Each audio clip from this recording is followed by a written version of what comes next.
one more step, and I'll have isolated the virus of the common cold, laryngitis hackibus.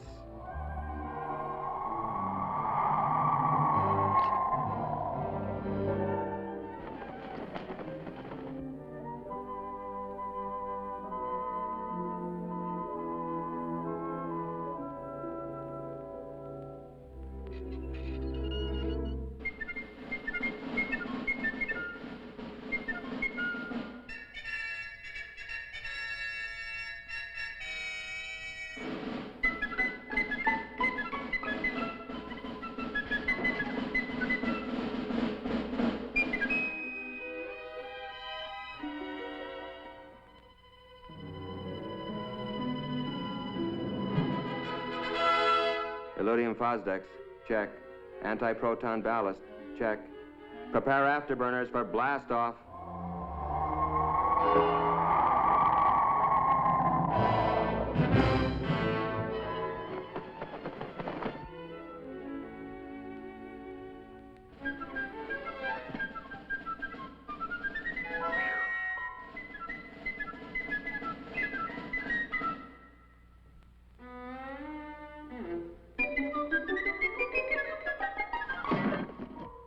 My biggest problem in this job is how to keep from disturbing the parents and getting them in a tizzy.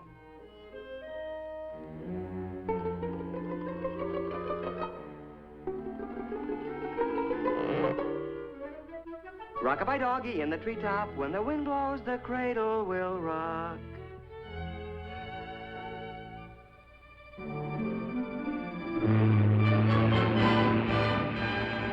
And so, after answering the $64 million question correctly, I decided to take a few trips around the world.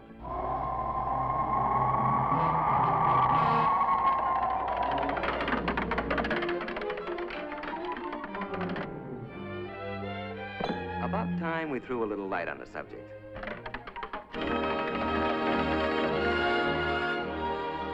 First thing you gotta do is get their attention.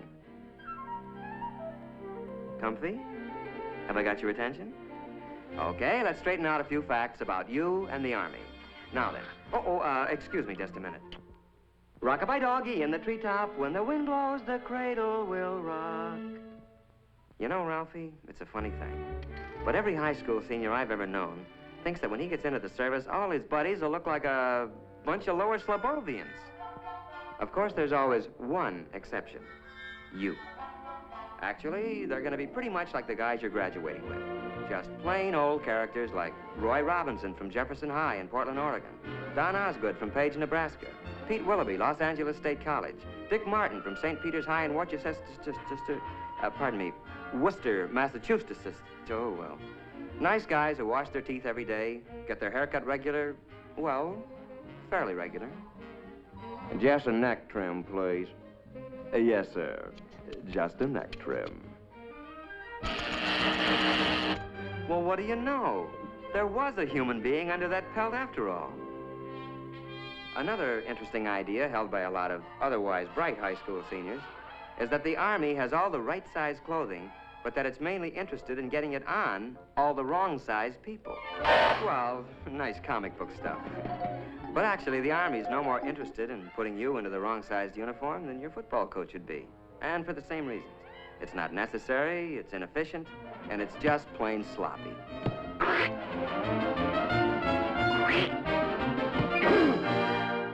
In other words, you'd be pretty useless to yourself or the team. You know, according to some comic strip artists, our friend here, is the kind of non-com you find in the Army. The way they tell it, basic training's supposed to be nothing but KP, obstacle courses, and being chewed out by a bunch of sadistic sergeants. Hey, hold up! Arms! Hoop! Arms! Arms! Arms! Hold up! Arms! Arms!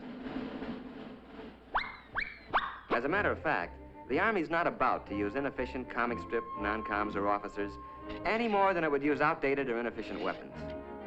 No, the non-coms you're going to get acquainted with in basic will be very capable guys, and they'll be there for just one reason, to help you. You'll get to know men like Paratrooper Sergeant Mike Culhane, Master Sergeant Johnny Broderick from Okinawa in Korea, Corporal Tommy Webster, a high school senior when you were a junior, Sergeant Rod McCullum.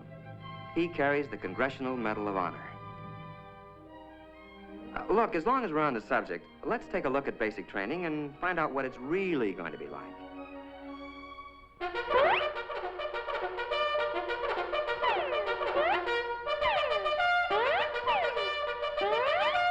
Well, you're going to learn a few things at basic. Useful things, like how to handle weapons safely and effectively. And at 700 yards, I let him have it. You're taught to use a compass, how to read a map. Very impressive stuff later to the girl of your dreams. You'll learn how to pitch a camp and how to give first aid. The sort of knowledge that other, people will respect someday.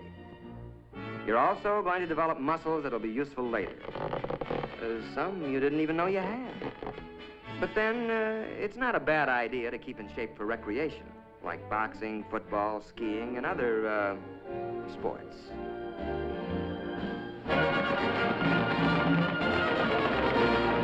You're going to learn to snap a salute to all officers. Now, where'd that custom come from? Well, the way I heard it, the only way one knight could recognize another knight under those cast-iron tuxedos was to lift his visor. It's a sort of hello among military men.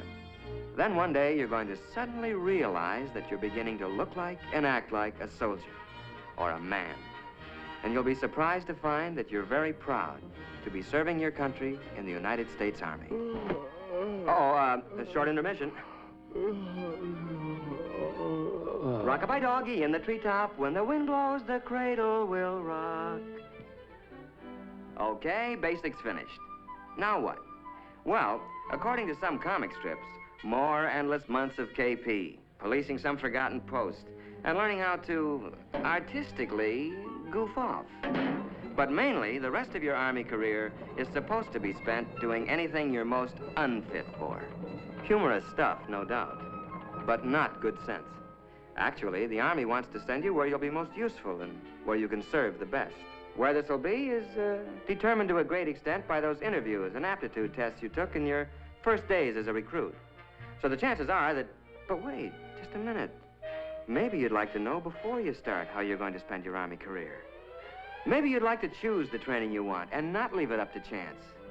If so, then the Army has a special deal you'll want to hear about. It's called Reserved for You. And in it, you pick the job training you want before you enlist.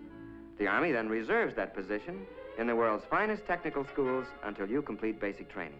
And now, let's go back to those dreams of yours. How about laboratory work in the medical field? The Army has some of the finest laboratory facilities, technicians, and scientists in the world. Well, that's just one of 127 courses offered by the Army. How about that dream of working with rockets or atomic power? How about guided missiles? You choose it, the Army's got it. And the only ticket you need to this program is one high school diploma. Sound good? Well, I can make it sound better. The whole deal is guaranteed by this letter, written to you by the Adjutant General of the United States Army. You don't sign anything until that letter is firmly in your hands. Fair enough?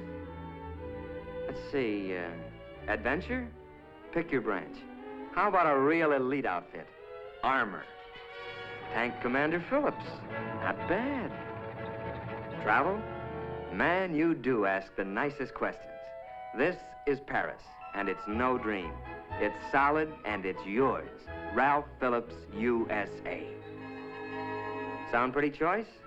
Your local recruiter can fill in all the details. Today, if you like. But remember that you're going to look a lot bigger to the Army with that high school diploma under your arm. Oh, quick warning, though, Ralphie. You can only grab one of these special deals before you receive your induction notice. So why not call on the Army before the Army calls on you?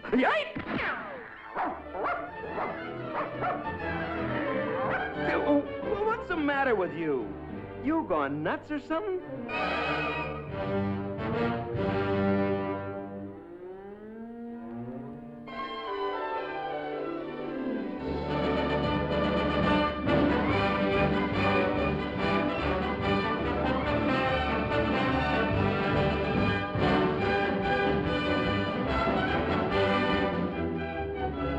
Remember, it's reserved for you.